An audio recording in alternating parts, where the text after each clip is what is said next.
महादेव, जय भोलेनाथ। नमस्कार, मैं साधना पांडे मार्गदर्शन पे आपका स्वागत करती हूँ। तो चलिए दोस्तों, आज की वीडियो में हम जानेंगे आषाढ़ माह की गुप्त नवरात्रि के बारे में।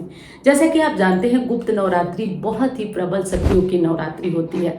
वैसे तो प्रत्यक्ष नवरात्रि में भी माँ की आराधना करते हैं, माँ की पूजा करते हैं, लेकिन जो गुप्त नवरात्रि होती है उसमें तंत्र साधना होती है और उस तंत्र साधना में बड़ी विशेष शक्ति भी होती है। यानी कि ये नवरात्रि ही कहें तो बहुत विशेष पावरफुल होती है। अगर कोई कामना पूरी करना चाहते हैं तो वो पूरी कर सकते हैं। अगर कोई काम अधूरा है, रुका हुआ है, तब भी आप 10 महाविद्याओं के साथ साथ माँ दुर्गा की साधना करके अपने कार्य को पूरा कर सकते हैं। तो ये पावर होता है गुप्त नवरात्रि में। और मैं ये नहीं बताऊंगी कि साल में कितनी नवरात्रियां पड़ती हैं, आपको पता है कि साल में कितनी नवरात्रि। और मैं बात करूं जो हमारी गुप्त नवरात्रि पड़ती है, एक तो माघ माह में पड़ती है और एक आषाढ़ माह में पड़ती है। तो जब आप ये वीडियो देख रहे होंगे, पता नहीं कब देख रहे होंगे, लेकिन मैं जो ये वीडियो आपको बना रही हूँ वो जेठ मास में बना रही हूँ और जेठ के बाद आषाढ़ आता है। आषाढ़ मास की शुक्ल पक्ष की प्रतिपदा से जो ये नवरात्रि होती है, गुप्त नवरात्रि होती है, वो प्रारंभ हो जाती है। तो आपको करना है गुप्त नवरात्रि के कुछ उपाय और विशेष व्रत। तो सबसे पहले जो है, इस नवरात्रि को थोड़ा सा समझ लीजिए। इस नवरात्रि में क्या करना चाहिए, देखिए, इस नवरात्रि में भी आप भली भांति व्रत कर सकते हैं, भली भांति कलश रख सकते हैं, भली भांति पूजन कर सकते हैं। तो आप सोचेंगे कि मैं ये क्यों कह रही हूँ कि गुप्त तरीके से साधना होती है, गुप्त ये तंत्र साधना होती है। देखिए, सामान्य जन थोड़ा कम पूजा पाठ कर पाते हैं इस नवरात्रि में। इस नवरात्रि में जो अघोरी होते हैं या जो तंत्र साधना करने वाले होते हैं, तो वो ही पूजा करते हैं अधिकांश। तो अब आपके मन में ये विचार आएगा, तो मैं फिर क्यों बता रही हूँ आपको करने के लिए। देखिए, सात्विक साधना कभी भी हो सकती है। गुप्त नवरात्रि में अगर माँ की साधना होगी तो वो और तेज होगी और तेज प्रबल होगी और तेज पूरी होगी आपके काम। तो आपको गुप्त नवरात्रि में कुछ विशेष साधना करना है, कुछ विशेष तरीके से। तो पहला तो ये कार्य आप समझते होंगे और आप ये भी जान लीजिए कि ये जो गुप्त नवरात्रि होती है ना, नाम से ही आपको पता चल रहा होगा कि सब कुछ गुप्त रखिए, कुछ भी ढिढोरा मत पीटिए, क्योंकि इसमें जितना ज़्यादा गोपनीय तरीके से चीज़ें होंगी उतना ही ज़्यादा फायदेमंद होंगी।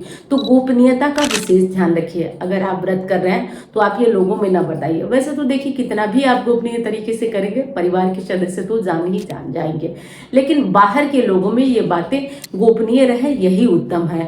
तो इसे कहते हैं गुप्त नवरात्रि। और आषाढ़ और माघ 2 महीने में गुप्त नवरात्रि आती है। तो अभी आषाढ़ आने वाला है, आषाढ़ महीने के शुक्ल पक्ष की प्रतिपदा से ये नवरात्रि प्रारंभ हो जाएगी।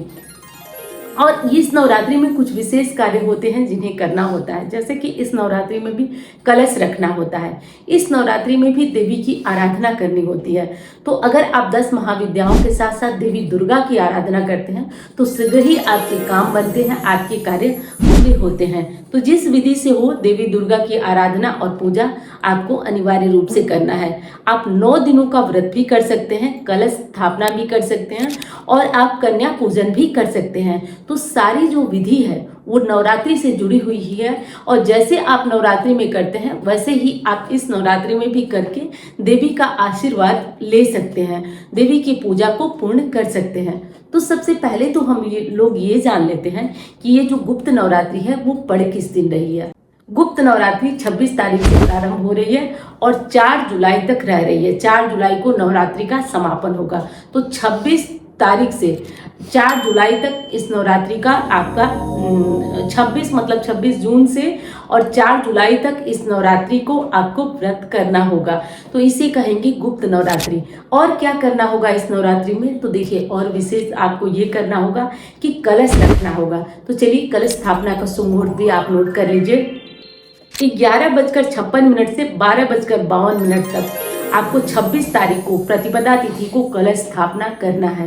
कलश स्थापना करके आप देवी की आराधना कर सकते हैं। अब बारी आएगी कि कलश रखेंगे, सब कुछ करेंगे, तो सभी लोग टोका टोकी करेंगे, पूछेंगे तो क्या बिना कलश स्थापना किए देवी की पूजा हो सकती है? तो जी हाँ, बिल्कुल हो सकती है। बिना कलश स्थापना किए भी देवी की पूजा आराधना हो सकती है। हाँ, एक कार्य आप कर सकते हैं कि देवी की जो मूर्ति है उस मूर्ति से ही आप 10 महाविद्याओं का ध्यान करके उनकी पूजा कर सकते हैं, उनकी आराधना कर सकते हैं। जरूरी नहीं कि उसके लिए अलग से कोई फोटो मूर्ति आए। क्या करेंगे आप इसमें? तो देखिए, इसमें प्रचलित होता है दुर्गा सप्तशती। अगर आप साधारण साधना करना चाहते हैं तो दुर्गा सप्तशती का आप पाठ कर सकते हैं, देवी की आराधना कर सकते हैं। और दोनों टाइम, जैसे नवरात्रि में आप देवी को भोग लगाते हैं, अखंड दीप जलाते हैं, जवारे उगाते हैं, वैसे कर सकते हैं। और दोनों टाइम देवी की आरती कर सकते हैं। ये सारे कार्य आप कर सकते हैं नवरात्रि में। तो ये नवरात्रि से जुड़ा हुआ संक्षिप्त वीडियो है। मैं उम्मीद करती हूँ कि आपको पसंद आया होगा। आगे और जैसे ही ये गुप्त नवरात्रि आएगी मैं और वीडियो बनाऊंगी, तो उसके लिए चैनल को सब्सक्राइब करिए। वीडियो को लाइक नहीं किया आपने तो जरूर कर लीजिए। मैं मिलती हूँ अब अन्य वीडियो में। धन्यवाद।